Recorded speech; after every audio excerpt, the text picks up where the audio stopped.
چار چار بھگوئے اٹھ جاتے ہیں، جس دن مرا ہے آدمی اس دن اس کے بچے جو رات بھر روئے ہیں ان کے پیٹ میں لقمے نہیں گئے، ان کو کوئی نہیں پوچھ رہا، اور ہمیں دیکھ رہا ہوں پلیٹوں پہ پلیٹیں چل رہی ہیں، کھانے خوب اڑائے جا رہے ہیں، شرم نہیں آتی؟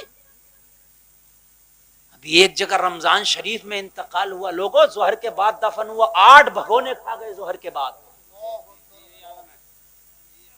رمضان شریف میں۔ کرنے کیا گیا تو مجھے بتا؟ کہ بریانی کھانے گیا تھا رمضان میں۔ یہ میری قوم کے حال ہے میرے بھائی، جو میں بتا رہا ہوں یہ میری قوم کے حال ہے۔ میرے بھائیوں، مرنا ہے ایک دن، مرنا بڑا سخت ہے، موت بہت سخت ہے۔ لوگوں اگر موت یاد کرو گے نا تو دنیا کی لذتیں بھول جاؤ گے۔ اگر گناہ کرنے کی عادت نہ چھوٹے، لوگ کہتے ہیں حضرت گناہ کی عادت نہیں چھوٹتی ہم سے، کون کہتا نہیں چھوٹتی؟ موت کو سامنے رکھ، قبر کو سامنے رکھ، گناہوں کی لذتیں چھوٹ جائیں گی، گناہ کرنے کی عادت ختم ہو جائے گی، لا تو موت کو سامنے۔ حضرت عمر نے فرمایا بیٹا فلاں فلاں رشتہ دار کے پاس جانا، اگر نہ اتارے نا قرضہ تو میرے فلاں فلاں دوست ہیں ان سے جا کے کہنا میرے بابا کا 80 دینار کا قرضہ ہے اسے چکا دو۔ ہائے ہائے کتنا خیال ہے، جبکہ ایک کو کہہ دیتے میرے رشتہ داروں سے بیٹے کہنا وہ قرضہ اتار دے، بات ختم ہو گئی ہے۔ لیکن نائب کا بھی نائب اگر وہ منع کر دیں تو ان کے پاس، ہائے ہائے عمر کو کتنا خیال ہے یار، کتنا خیال ہے عمر کو، دنیا سے جاؤں تو کس حال میں جاؤں، کتنا خیال ہے ان کے پاس جانا۔ بیٹا میرے رشتہ دار منع کر دیں تو میرے دوستوں کے پاس جانا، اور میرے دوست بھی منع کر دیں تو علی کی بارگاہ میں جانا، کوئی نہ دے تو علی سے کہنا میرا قرضہ پھر علی چکا دیں گے۔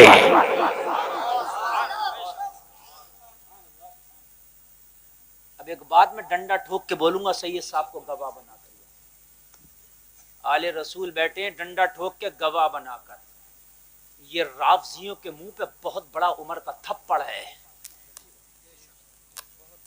بہت بڑا تھپڑ ہے، اس لیے کہ اگر عمر اور مولا علی کے معاملے میں کھٹاس ہوتی تو عمر یہ نہ کہتا کہ جب دنیا والے منع کر دے تو علی سے کہنا۔ عمر کو اگر سب سے زیادہ بھروسہ آج بھی ہے تو مولا علی ہے، رشتہ داروں سے زیادہ بھروسہ، دوستوں سے زیادہ بھروسہ مولا علی پہ ہے۔ تبھی نہ کہہ رہے اب چوتھے کا نام ہی نہیں لیا، نہیں تو چوتھے کا بھی تو لے سکتے تھے، مگر پتا ہے کہ علی کے بعد کہیں جانے کی ضرورت نہیں ہے۔ ہائے ہائے ہائے ہائے۔ اچھا ایک بات اور ہے، عمر کو بھی پتا تھا کہ علی مجھ سے کتنی محبت کرتے ہیں، چلو عمر تو محبت کرتے ہیں اس لیے داماد رسول ہے، ٹھیک ہے، چلو اس لیے محبت کرتے ہیں، نبی کے بھائی ہیں اس لیے محبت کرتے ہیں، لیکن عمر کو یہ پتا تھا میں تو محبت کرتا ہوں، علی بھی محبت کرتے ہیں، اس لیے اگر کوئی تمہارا دشمن ہے تو وہ تمہارا قرضہ کیوں چکائے گا؟ کیوں چکائے گا بھائی؟ سوال ہی نہیں اٹھتا۔ عمر کو پتا ہے کہ علی کے پاس بیٹا جائے گا تو علی ضرور چکا دیں گے، کیونکہ مجھ سے وہ بھی محبت کرتے ہیں۔ ہائے ہائے یار بولو نا سبحان اللہ، یہ حقیقت ہے۔ ان رافضیوں کو تھپڑ مارا ہے، اور اگر کوئی کہے تو کہہ دینا عمر کو اتنا یقین اور بھروسہ علی پر ہے اور علی کی محبت اتنی ہے، جہاں رشتے دار اور دوست پیٹ پھیر دیں وہاں علی سامنے کھڑے ہیں عمر کے۔ ایک پوائنٹ اور نقطے کی بات اور، اگر اس طرح کا معاملہ عمر کی زندگی میں آیا ہوتا تو یہ کہہ سکتا تھا رافضی کہ پہلے تو معاملات اچھے تھے بعد میں خراب ہو گئے تھے، لیکن یہ میں اس وقت کی بات بتا رہا ہوں کہ جب دودھ پیا تھا تو زخم کے راستے باہر نکل گیا، اس کے بعد عمر نے نہ کوئی شام دیکھی نہ کوئی صبح دیکھی، آخری وقت کی بات بتا رہا ہوں، آخری وقت جب یہ محبت کا حال ہے تو پھر مجھے بتاؤ کہ آج اس رافضی کا کیا حال ہے، میدان محشر میں یہ علی کو منہ کیا دکھائے گا۔ یہ ہے حضرت عمر، کہا بیٹا اتنا کرنا، حضرت عمر کے بیٹے نے سن لیا، کہا بیٹا ایک بات اور سن، ہائے ہائے کیا کر، ایک بات اور سن، بیٹا خاموش ہے، سارے لوگ خاموش ہیں، اس لیے کہ آدھی دنیا پر حکومت کرنے والا عمر زخمی ہے، بستر پر پڑا ہے.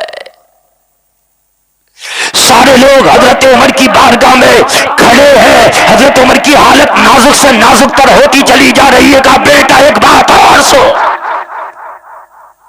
جب لوگوں نے کہا، حکیم نے کہا حضور وقت بہت کم ہے آپ کے پاس، کچھ وصیت کر جائیں، تو کہا حذیفہ بن یمان کو بلا کے لاؤ. یہ نبی کے ایک رازدار صحابی ہے. ہائے ہائے، حذیفہ کو لاؤ، ایک نبی کے رازدار صحابی ہے. آخری وقت تھا، حضرت حذیفہ کو بلایا گیا.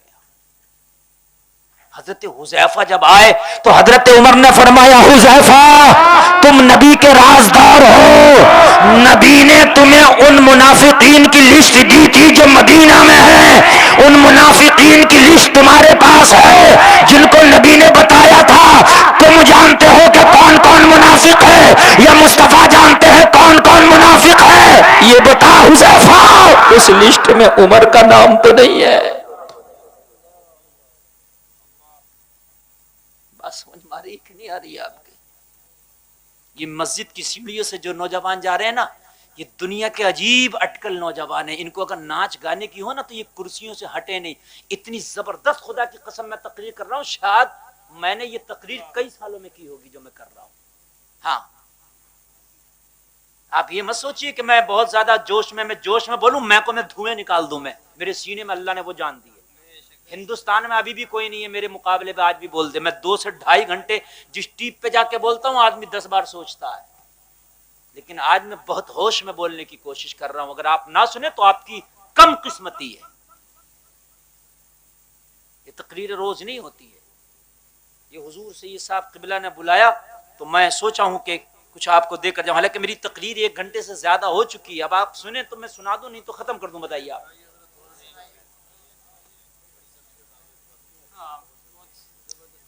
حذیفہ کون کہہ رہا وہ عمر جس کو نبی نے مانگا تھا اپنی دعاؤں میں؟ کون کہہ رہا وہ عمر جس کے بارے میں نبی نے بشارت دی تھی کہ آسمان کے ستاروں کے برابر نیکیاں میرے عمر کی؟ کون عمر جس کے بارے میں میرے نبی نے کہا میرے بعد اگر کوئی نبی ہوتا تو عمر ہوتا؟ جس کے بارے میں دنیا کے ایک مدبر نے کہا تھا اگر ایک عمر اور ہوتا تو پوری دنیا میں مذہب اسلام ہوتا. اس عمر کی بات کر رہا ہوں، اس عمر کی بات کر رہا ہوں میں. حضرت عمر نے فرمایا حذیفہ نبی نے وہ لسٹ تمہیں تھمائی تھی جو منافقین کی لسٹ ہے، وہ راز کی بات ہے. رسول اللہ جانتے ہیں یا آپ جانتے ہیں؟ حذیفہ میرے پاس وقت کم ہے، بس یہ بتا دے کہ اس میں میرا نام تو نہیں ہے. یہاں تو اگر ذرا سی نیکی کر لی تو سوچتے کہ اب تو جنت میں جانے سے روکے گا کون؟ ہم تو حاجی جی ہو گئے، حج کر آئے ہم تو، ہے نا، ہم نے تو یہ کام کر لیا، ہم تو وہ کر لیا. عمر کہہ رہا، حضرت حذیفہ کی ہچکی بن گئی، ہچکی بن گئی، رونے لگے، کہنے لگے عمر یہ مجھے اجازت نہیں ہے کہ میں بتاؤں. معاملہ اور زیادہ سنگین ہو گیا. یہ مجھے اجازت نہیں ہے کہ میں بتاؤں. حضرت عمر نے دامن پکڑ لیا. تجھے تیرے نبی کا واسطہ حذیفہ مجھے بتا دے، آخری وقت ہے تاکہ سکون سے میری جان نکل سکے. مجھے بتا دے ورنہ عمر تڑپتا رہے گا. حذیفہ بتا تجھے تیرے نبی کا واسطہ. بار بار دامن کو کھینچ رہے ہیں. حضرت عمر کے ہاتھ میں جو طاقت ہے، حضرت عمر کی مٹھی ہے، اس کی گرفت ہلکی ہوتی چلی جا رہی ہے. حذیفہ بتا دے اس لسٹ میں کیا عمر کا نام تو نہیں ہے؟ حضرت حذیفہ نے فرمایا عمر مجھے بتانے کی اجازت نہیں ہے. یہ راز یا تو میرے نبی جانتے ہیں یا ان کے بتانے سے میں جانتا ہوں. مجھے اجازت نہیں کہ یہ راز کسی پہ ظاہر کروں. کہا حذیفہ عمر کو بتا دے. ہائے عمر میں تیرے تقوی پہ قربان جاؤں، ہائے عمر میں تیری سیرت پہ قربان جاؤں. حذیفہ مجھے بتا دے. حذیفہ نے روتے ہوئے کہا عمر اتنا بتا سکتا ہوں، ہاں اس لسٹ میں تیرا نام نہیں ہے.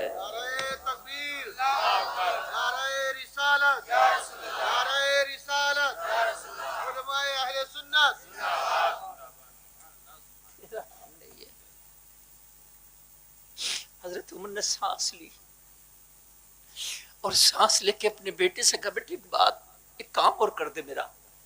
کون ہے یہ آدھی دنیا کا جو حکومت کرتا ہے وہ اپنے بیٹے کو یہ بات بتا رہا، اب بہت وقت قریب ہے حضرت عمر کا، کہا چند سانسیں بچی ہیں عبداللہ، ایک کام کر تو حضرت عائشہ کی بارگاہ میں جا، مصطفیٰ کی پیاری بیوی، اور امی عائشہ سے کہنا میرے باپ کا آخری وقت ہے،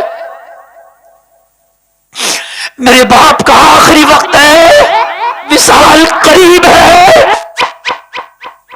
میرے باپ نے یہ کہلا کے بھیجا ہے کہ انتقال کے بعد مصطفیٰ کے روزے میں پہلو میں جو ایک قبر کی جگہ خالی ہے وہاں عمر دفن ہونا چاہتا ہے۔ آپ ملکہ ہیں اس روزے کی، آپ مالکین ہیں، آپ مالکین ہیں، جبکہ خلیفۃ المسلمین کون ہے؟ حضرت عمر، خلافت کی کرسی پر کون بیٹھے؟ عمر، لیکن اجازت لے رہے ہیں حضرت عائشہ سے۔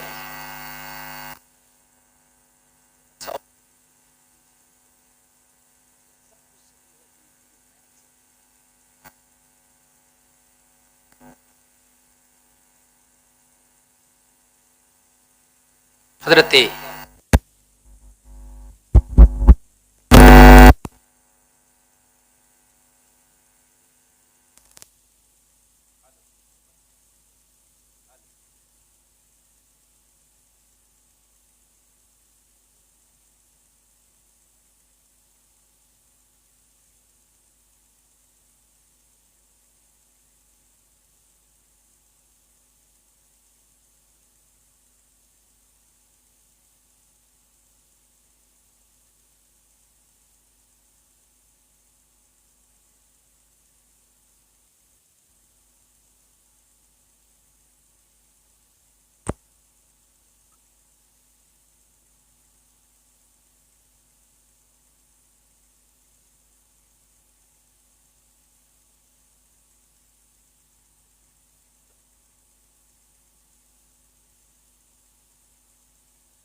جلسہ پھر پتہ نہیں کب ہو، کب میری ملاقات ہو، کب آنا ہو، ہے نا؟